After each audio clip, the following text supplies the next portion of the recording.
Hello everyone, আমি আরোহী চ্যাটার্জি। আজকে আমরা সেন্ট্রাম থেকে আসার সময় আবার চলে গেছিলাম চেটেপুটেতে। চেটেপুটেতে গিয়ে একটু চেটেপুটে নিতে।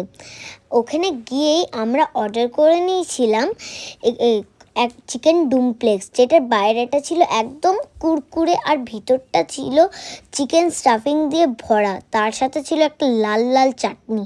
ওই লাল লাল চাটনিটা ডুবিয়ে আমরা খেয়ে নিলাম চিকেন ডুমপ্লেক্সটা। আর ওখানে অনেক রকমেরই কম্বো পাওয়া যায়। আমাদের যেহেতু এটাই ফেভারিট, আমরা এটাই অর্ডার করে নিয়েছিলাম।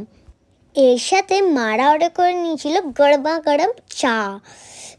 আমাদের বাড়ির সবারই মুখের এক্সপ্রেশন দেখে বুঝতেই পারছো যে কেমন লাগছে মানে খেতে আমাদের। তারপরে চলে এলো ফুলকো ফুলকো লুচি আর তার সাথে চিকেন কষা। দুটোকে ডুবিয়ে আমরা মুখে পুরো নিলাম 4টে লুচি আর তার সাথে চিকেন কষা মাত্র 60 টাকায়, যেটা শুনে তো বাবা বাড়ির সবাইকেই এখানে খেতে নিয়ে চলে গেছিলো। প্রত্যেকটা খাবারের টেস্ট তো অসাধারণ। আর যারা এখনও চেটেপুটেতে ভিজিট করেননি, জলদি জলদি গিয়ে চেটেপুটেতে ভিজিট করুন আর গিয়ে বলুন যে চেটেপুটের খাবার আপনারা কেমন লাগলো। টাটা।